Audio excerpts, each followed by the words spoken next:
noches, bienvenidos a esta nueva cita del ciclo Música de Lobo que organiza la Fundación Carlos El Mundo de Hoy. Hoy contamos con un invitado especial porque tiene muy buena relación con la Universidad de Cádiz y con la propia ciudad de Cádiz. Se trata del autor de esta novela, Centro Europa, que vamos a presentar hoy, Vicente Luis Mora. Buenas noches, Vicente. Hola, buenas noches. ¿Qué tal, Pepe? ¿Cómo estás? Bien, bienvenido, Vicente. Como sabes, este ciclo consiste en dialogar con algunos autores que tienen novedades literarias y que nos planteen qué es lo que han intentado con su obra. En este caso, vamos a hablar del último premio Málaga de novela 2019. A Vicente Luis Mora mucha gente lo conocerá y otra gente no, y por tanto quiero decir un par de cosas simples. Cuando hablamos de Vicente Luis Mora tenemos que diferenciar una doble faceta. Por un lado hay una persona muy erudita, licenciado en Derecho y doctor en Filosofía y Letras por la Universidad de Córdoba, y ese bagaje cultural se nota mucho cuando investiga, cuando hace crítica literaria o simplemente cuando cuelga algo en un blog que recomiendo vivamente a todos, Diario de Lectura. Ahí se ve que es un crítico sagaz que plantea todo desde una perspectiva muy novedosa, muy radicalmente diferente a lo que la tradición viene haciéndolo. Por tanto, conviene seguir siempre sus críticas literarias, sus recomendaciones literarias, porque está al tanto de tradiciones poco comunes en España a veces, ¿no? Esa sería una faceta, la del investigador, la del erudito, pero paralelamente siempre ha desarrollado una faceta de creador en distintos campos. Son muy recomendables también sus aforismos, pero sobre todo su poesía, de la que hoy no vamos a hablar, y su narrativa. Tiene ya varias novelas y las últimas tres lo ha encumbrado como una de las voces que deberíamos seguir en el panorama actual. En el 2010, en Seis Barral, salió Albacrón, que tuvo muy buena acogida. Luego tuvo la suerte de llevarse otro premio literario, el Torrente Ballester, por su novela Fred, Cabeza de Vaca. Eso lo publicó, si no recuerdo mal, en Sexto Piso. Y ahora sale en una editorial que está construyendo un catálogo enorme de muy buenos títulos, esta novela, Centro Europa, de la que vamos a hablar esta noche. Bueno, Vicente, disculpa estos 2 minutos porque quería presentar a nuestros espectadores tu perfil, ¿no? Y finalmente se me olvidaba, pero también hay que seguirle la pista como gestor cultural, porque ha estado al frente de algunas sedes del Instituto Cervantes, por ejemplo, en Estados Unidos y en Marruecos, si no recuerdo mal, y por tanto esta parcela de gestor cultural también conviene seguirla. Bueno, Vicente, vamos a hablar de Centro Europa. ¿Qué has pretendido? ¿Qué cuenta? ¿En qué consiste esta novela? Bueno, pues es una... Muchas gracias, Pepe, primero por la presentación y muchas gracias a la Fundación Carlos Mundo de Ori, que tan amablemente nos acoge, y a Canal Cádiz, por supuesto, también, ¿no? Y bueno, pues es una novela que intenta meter dentro de un espacio muy pequeño, porque no es una novela breve, pero he intentado condensar algunas cosas que tenía muchas ganas de hacer. Una de ellas era hacer una historia de amor muy un poco extraña, no quiero dar muchos detalles, pero es una historia de amor en la que solo asistimos al discurso de una de las partes, por razones que se explican en la propia novela. Quería hacer una novela arqueológica, de esto si quiere hablamos luego. No es una novela histórica, sino arqueológica, porque hay un escarbar en el transcurso del tiempo y en el pasado, ¿no? Pero no con propósito de, digamos, de reconstruir el pasado, sino de hablar un poco del ser humano desde una perspectiva universal, ¿no? Intento que cualquiera de nosotros se pueda ver reflejado en la novela. Y por último, también es la novela de una persona que, bueno, pues que nace en un burdel de Viena y que quiere cambiar de vida, y pues, también por circunstancias que se explican en la obra, y que llega a un pueblo nuevo en Prusia, en la Prusia de principios del siglo XIX, y allí intenta instalarse como extranjero, como el primer poseedor de un pedazo de tierra libre, es decir, va a ser a donde llega Stonden, que es como se llama el pueblo, él va a ser el primer propietario que va a ser dueño de su tierra, de la tierra que trabaja, y digamos, se ven un poco todas las tensiones que esto genera pues, en una zona que está todavía anclada en el antiguo régimen, ¿no? Mientras que Redo, el protagonista, digamos, la primera persona moderna que llega a este pueblo. Entonces, ese choque de modernidad y de antiguo régimen también me parecía muy interesante desde el punto de vista narrativo. Luego también hay más cosas, hay en fin, un viaje al corazón de Centro Europa.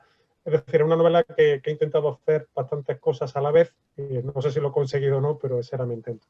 Sí, sí, sí, desde luego esa es la percepción que tiene el lector, que es una novela muy plural y uno puede aterrizar en distintos escalones en la novela, ¿no? Y efectivamente se puede leer como una novela de amor, como una novela política o geopolítica, o, en fin. A mí me ha llamado mucho la atención comparándolo o situándolo en el panorama actual. Es una novela rabiosamente novedosa porque se desmarca de la autoficción que en los últimos años está llamando tanto la atención, ¿no? Y a la vez no llega a ser una novela histórica, a pesar de que hable de la Prusia del siglo XIX, ¿no? Es mucho más. A mí me ha gustado muchísimo, y quiero que reflexione sobre esto, la carga informativa que ofrece la novela, pero que en ningún momento atiborra al lector porque siempre está en función de la ficción. Antes que nada, estamos ante una novela, una invención, ¿no? Lo histórico es como un telón de fondo que no llega a cansar, a abrumar, ¿no? Sí. A ver, si ahora tuviéramos la suerte de estar en cualquiera de las tabernas de Cádiz, tú sí la tienes, yo ahora mismo por desgracia no la tengo, nos encontraríamos a mucha gente que en sus conversaciones está dando un montón de datos, ¿no? Que cómo va el Cádiz, qué puntos tiene, qué puntos tenía el Cádiz a esta altura de temporada, en la temporada no sé qué, no sé cuánto. O cómo va el índice de contagios, cuáles son los datos ahora mismo del coronavirus en Europa o en Alemania o en Francia. A la gente le gustan los datos. Eso hay una falsa leyenda sobre que a la gente no le gusta la información erudita. Sí, lo que pasa es que cada uno es erudito en lo suyo, es erudito en las cosas que le gustan. Entonces, cuando alguien apasionadamente comparte un poco su gusto por la erudición, lejos de resultar en rechazo, al lector es algo que le interesa siempre y cuando, por supuesto, no sobrecargue ni ahogue la novela. Claro, entonces ya es un problema narrativo, ¿no? Pero si la novela está enriquecida por algunos datos, por algunas coordenadas, por algunos nombres que incluso no se conocen, eso es estimulante para el lector porque le abre horizontes, porque le abre mundos y porque en realidad está compartiendo su propia pulsión un poco pues eso, de su inquietud, su curiosidad por la vida y por conocer cosas diferentes a las que conoce, ¿no? Entonces yo creo que la teoría o que los datos o que una pequeña dosis de erudición no tiene por qué ser enemiga de la narración, sino que justo al contrario, creo que la dinamiza, creo que le da un espíritu interesante y yo creo que ese es uno de los motivos por los cuales la novela se lee y hay información y aparecen algunos filósofos y poetas románticos alemanes, pero no molestan, sino que aportan cosas que creo que pueden ser interesantes para quien está leyendo. Sí, sí, de hecho, a mí me ha parecido una novela muy, muy, muy entretenida, hasta el punto de que yo recordaba el tópico horaciano del lectare prodesse, ¿no? Que estás entreteniendo y aprendiendo a la vez, porque lo de menos son los datos históricos, es el traslado de un espíritu de época, de un pensamiento, de una filosofía, de una cosmovisión y el entendimiento de cómo hemos cambiado en Europa como sociedad del 18 al 20, ¿no? Es ese siglo bisagra entre la Ilustración y lo que hoy día tenemos, ¿no? De forma que, más que una novela histórica, realmente es una novela que va más allá, es una novela existencialista, porque habla casi de forma temporal del ser humano frente a sí mismo y frente al colectivo, ¿no? En la novela, sin destripar mucho, pero en la novela aparecen unos cuerpos congelados de unos soldados, ¿no? Que este reto, este agricultor, pues intenta cultivar su nueva tierra, en primer lugar para un trabajo un poco fúnebre que tiene que hacer, pero descubre unos soldados congelados que luego cuando salen a la luz no se descongelan, ¿no? Sino que permanecen exactamente igual congelados. Entonces es un elemento un poco fantástico, pero me sirve precisamente para hacer algo con el tiempo en la novela que tenía muchas ganas de hacer. Esos cuerpos están hablando a la vez desde el presente, desde el pasado y desde el futuro. De hecho, algunos de esos cuerpos no son del tiempo en el que realmente son, sino que son de soldados que todavía no existen.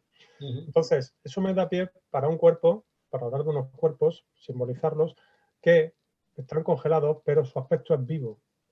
Están muertos, pero su aspecto es juvenil, tienen la carne todavía fresca, precisamente porque están congelados. Y algunos de ellos son del futuro. Entonces, precisamente, por eso retomo la palabra que tú has utilizado, ¿no? La atemporalidad. Creo que efectivamente hay preocupaciones de los seres humanos que son atemporales. que son ucrónicas, están fuera del tiempo. Y entonces en la novela se reflexiona mucho sobre eso. Hay un historiador que es uno de los personajes protagonistas también y que reflexiona como historiador que es sobre el paso de la historia y sobre cómo, por desgracia, hay algunos errores que parece que el ser humano tiene previsto cometer ininterrumpidamente, ¿no? Y uno de ellos, y el más terrible de todos, seguramente es la violencia, sobre todo en la forma más devastadora que es la guerra. La guerra está ahí presente en la novela. La guerra, ahora mismo, por fortuna, en Europa, salvo el caso de, ahora mismo de, ay, se me ha olvidado ahora mismo el conflicto de Armenia, exactamente, salvo el conflicto de Armenia que tenemos ahora mismo y el reciente de Ucrania, ahora mismo la guerra está temporalmente fuera de Europa, pero está en África y está en otros países del mundo. Entonces, sí es una realidad brutal que me interesaba volver a ella y recordarla, aunque solo sea esperando que, en fin, que nos sirva un poco para no repetir otra vez ese error, ¿no? Sí, ahora que tú hablas de los cuerpos del futuro y de este personaje que es historiador, ¿no? Realmente la novela es de factura realista, no cabe duda que es una novela realista, pero sí que tiene dos componentes o dos patas que hacen crecer a la novela y sostenerla mejor. Por un lado es la intelectualidad de este personaje y por otro lado es la magia, el esoterismo de un personaje que aparece presentado como bruja. Así que la novela también tiene un filón onírico, surrealista, misterioso, ¿no? Que sustenta toda la trama. Es que considero que es un error. Yo soy una persona muy amante de la ciencia. Y eso también creo que en algún momento queda claro en la novela, ¿no? También queda claro en mi poesía, que tú comentabas antes, que trabaja mucho con los campos científicos.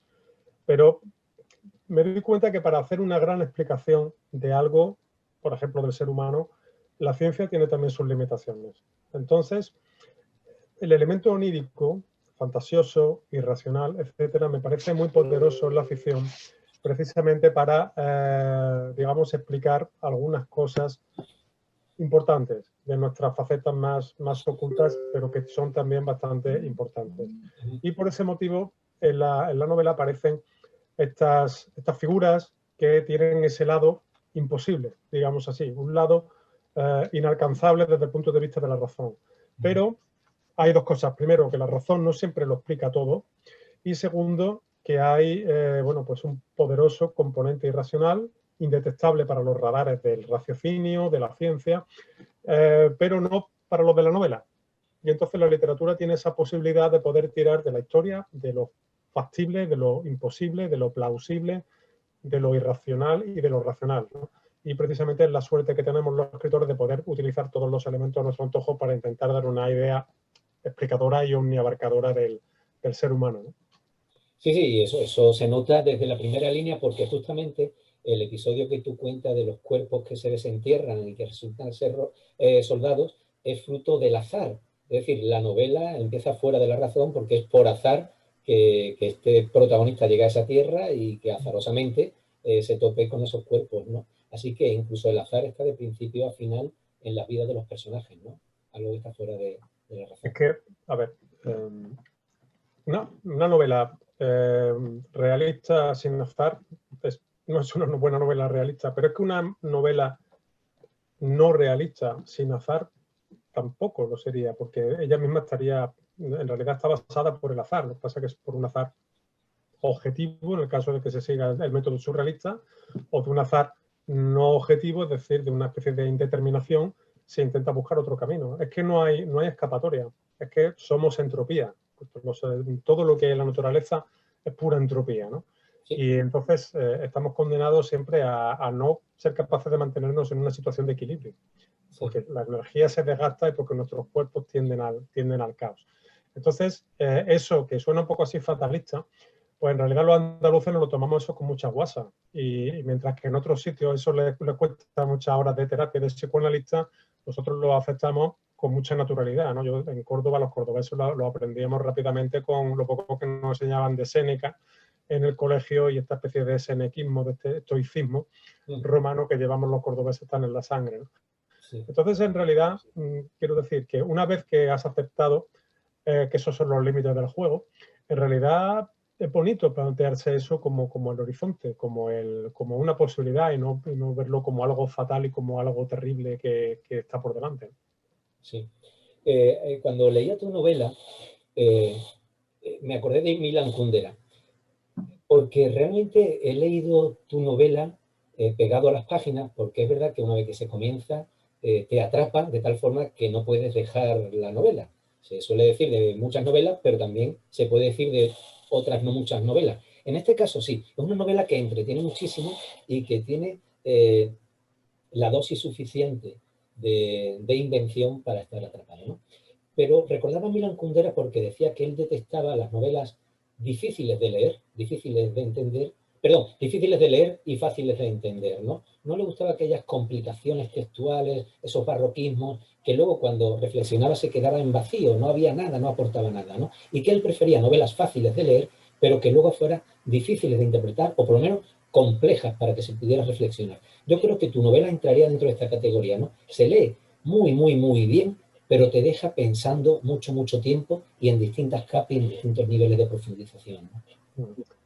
Bueno, ese era mi objetivo, efectivamente. Una novela en la cual el lector entre, se sumerja con facilidad y luego pues irle un poco complicando la vida, pero no en el sentido de dificultarle la lectura, sino de obligarle un poco a que piense sobre lo que está leyendo, a preguntarse sobre la fidelidad, la fiabilidad de ese narrador que está hablando, a cuestionarse un poco sus propias ideas sobre todos los temas que tocan en la novela, que es una cuestión que a mí me interesa mucho porque creo que eso es parte de la literatura, sacarnos un poco de las casillas donde vivimos. Y lo que pasa es que también esta novela tiene un poco de trampa porque en realidad sí que hay algunas cuestiones experimentales. Lo que pasa es que están hechas de tal forma que no molestan en la lectura. Están hechas al diseñar la estructura de la novela. Entonces el lector no se da cuenta. Solamente quizá, pues eso, algún investigador, algún filólogo que ya le eche horas a la novela sí que empezará a notar cosas y a ver cosas raras. Pero estoy de acuerdo con Kundera en que no hay por qué dificultarle las cosas al lector. Lo que hay que hacer es enriquecerlo. Lo que hay que hacer es que él se cuestione cosas y que la complejidad no sea no confundir complejidad con dificultad, ¿no? Claro. A mí tampoco, a mí no me molesta la literatura difícil, pero en realidad la que me gusta es la compleja, la sustancial, aquella que de un modo u otro te cambia la vida. Esa es la literatura que a mí me interesa. Sí, y has hablado de la arquitectura, no tenemos tiempo para hablar de ella, pero efectivamente es una novela que aparentemente es muy fácil porque es un discurso en primera persona del narrador y además se confiesa iletrado o casi iletrado al principio. Por tanto, en apariencia es muy fácil, ¿no? Pero luego cuando buceamos en el trabajo del escritor, de ti, de lo que tú has hecho, ahí sí que vemos que es una novela que te ha llevado mucho tiempo, porque se puede leer como un discurso metafictivo, como una metanovela. Hay que estar pendiente de la fragmentariedad del discurso, de las múltiples intertextualidades, de los juegos entre ficción y documentación, de la deuda con la picaresca. Es decir, es una novela que desde el punto de vista, como yo decía, filológico, da mucho juego también, ¿eh? Sí, por supuesto. O sea, que a mí me gusta muchísimo pensar en distintos tipos de lector y darle a todos los posibles todo lo que yo pueda darles. Es decir, a un tipo de lector que le guste, aunque quiera leer algo entretenido, porque lo que quiere es un poco evadirse, bueno, pues darle una evasión, un entretenimiento, sí, pero que también que se le quede algo, ¿no? Que haya un cierto pozo de reflexión, que le lleve a cuestionarse cosas. Ahora, a los lectores expertos, iniciados, y sobre todo a los filólogos, me encanta tenderles trampas, o sea, ponerles desafíos, hacerles guiños, establecer algunas referencias, digamos, para explicar o para elevar los niveles simbólicos del texto, es decir, para que haya como capas de lectura que, según tu grado de iniciación como lector, pues tú vayas encontrando diferentes capas. Y, por supuesto, aquí, por ejemplo, los politólogos encontrarán ciertas cosas, los historiadores encontrarán ciertos guiños en el personaje del historiador, los filólogos, como tú, pues encontráis esas cosas que tú has dicho, por supuesto. En fin, hay los que les aficionados a la poesía romántica alemana, pues también encontrarán ahí algunas claves, algunas pistas que seguramente pues les interesarán, ¿no? O sea que efectivamente sí que hay mucho trabajo detrás, pero lo que yo me he planteado es tener que trabajar yo. Lo que no quiero es que trabaje el lector. o sea, el lector, sus derechos son ser instruido, no solamente entretenido, sino ser instruido, pero el que tiene que soportar la carga de trabajo es el escritor. No hay que obligarle al lector a estar continuamente consultando enciclopedias o diccionarios para que entienda una novela. Eso eres tú el que tiene que buscarse en la vida para que todo eso le entre al lector de una manera natural, como él ha aprendido, digamos, de niño. Sí, sí, y entra así. Te quería hablar de esa narración en primera persona, ese yo que va construyendo el personaje a través de la escritura, porque es una novela, hablabas tú que es interesante para los historiadores, para los filólogos, para los pensadores, pero que realmente es una novela atractiva para todos, porque en el fondo es una novela sobre la condición humana, en mi opinión. Y de hecho el personaje va construyendo su identidad con lo que cuenta y con lo que no cuenta, y también con la manipulación y la falsificación, ¿no? Entonces, si somos honestos con nosotros mismos, así es como actuamos en nuestro día a día, manipulando nuestro pasado y enfrentándonos a nuestros miedos o no enfrentándonos a nuestros fantasmas, ¿no? Así que yo la he leído como una novela muy cercana a mí, a pesar de ser la Prusia del siglo XIX, ¿no? Es que has pillado una de las grandes claves de la novela, efectivamente. El narrador tiene que construirse en parte por sus propias circunstancias biográficas en torno a una mentira. Y cuando intenta sincerarse contando la historia de su vida, también acaba cayendo en lo mismo, ¿no? No puede evitar, porque todo relato, aunque sea un relato autobiográfico, es constitutivamente una ficción, una especie de una lección de puntos de vista, de materiales, de pautas de escritura, de retóricas, y todas esas elecciones van condicionando el resultado, ¿no? Entonces, en este caso, teniendo en cuenta que es una persona que tiene mucho que callar, que tiene mucho que ocultar, como se va viendo, se va dejando caer a lo largo de la novela, pues, digamos, efectivamente, esa incertidumbre, esas dudas se trasladan al propio discurso y el lector atento se dará cuenta de que hay algunas contradicciones, ¿no? También está la figura de la traductora que va alertando al lector de que algunas cosas se está cayendo, pues eso, se está inventando un poco o está contradiciéndose a sí mismo el personaje al contar. Pero efectivamente, como tú bien dices, eso es lo que hacemos todos. Lo que pasa es que lo tenemos tan interiorizado que no nos damos cuenta de Claro. que es nuestro procedimiento de supervivencia. Claro, claro. Bueno, la verdad que es una novela que atrapa, que a mí me ha maravillado, porque ha sido algo diferente a las últimas novelas que he ido leyendo y me ha refrescado mis lecturas porque me ha llevado a un territorio, como digo, novedoso. Y además también porque es una novela, tú lo decías, relativamente breve, ¿no? Estamos acostumbrados últimamente a novelas muy extensas y esto nos lleva a esa novela de las 200 páginas que uno briega con ella muy bien y por tanto la disfruta también bien, ¿no? En fin, mira, bueno, disculpa, sí, Vicente, ibas a hablar. No, que efectivamente yo creo que la complejidad no está reñida con la brevedad. Yo, una de las cosas más complejas que he leído es la transformación, antiguamente llamada la metamorfosis de Kafka, ¿no? Que es una pieza que tendrá 70, 80 páginas, ¿no? Bueno, incluso, no lo sé. Y sin embargo es un libro inmortal que sigue haciéndole preguntas a cada generación de lectores que la leen, ¿no? Entonces, y se lee perfectamente y es muy clara en su escritura, ¿no? Entonces, quiero decir que hay toda una literatura, pienso también en Agota Christoph, la escritora de nacimiento, húngara de nacimiento, hay la poesía de Wisława Szymborska, la poeta polaca, por ejemplo. Hay un tipo de literatura clara, directa, pero que tiene una profundidad y una complejidad endiablada porque el trabajo está antes. No está en la experiencia de la lectura, sino que es en la destilación anterior hasta llegar a ese texto. Y ese tipo de literatura yo le tengo mucho respeto y humildemente me gustaría llegar algún día a hacer algo parecido. Bueno, Vicente, mira, te invito a que nos leas algún fragmento para que sepamos de qué estamos hablando al mencionar Centro Europa, por favor. Perfecto, voy a leer los 3 primeros párrafos que son muy breves. Varón prusiano, soldado húsar y congelado. Ese fue el primer cadáver que hallé al excavar la tierra helada para dar sepultura a mi esposa. Escribo mi esposa porque nunca supe su verdadero nombre, aunque a eso volveré más tarde. Cuando uno encuentra bajo su tierra, en su propio suelo, un cuerpo enterrado, sospecha que no está solo. De alguna manera, quien halla un cadáver teme o imagina que otros cuerpos aguardan inmóviles a la espera de su turno. Los terrenos de una comarca no pueden mirarse igual tras el hallazgo del primer muerto, porque ya no parecen paisajes floridos, sino camposantos. Magnífico, magnífico. Bueno, Vicente, bienvenido a este espacio del ciclo Música de Lobo, bienvenido una vez más a Cádiz y bienvenido a la Fundación Carlos Edmundo de Oro.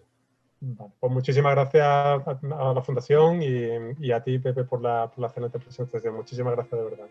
Y enhorabuena por esta excelente novela, Centro Europa, publicada por Galaxia Gutenberg y con el prestigio del Premio Málaga de Novela 2019. Muy buenas noches. Buenas noches, Pepe.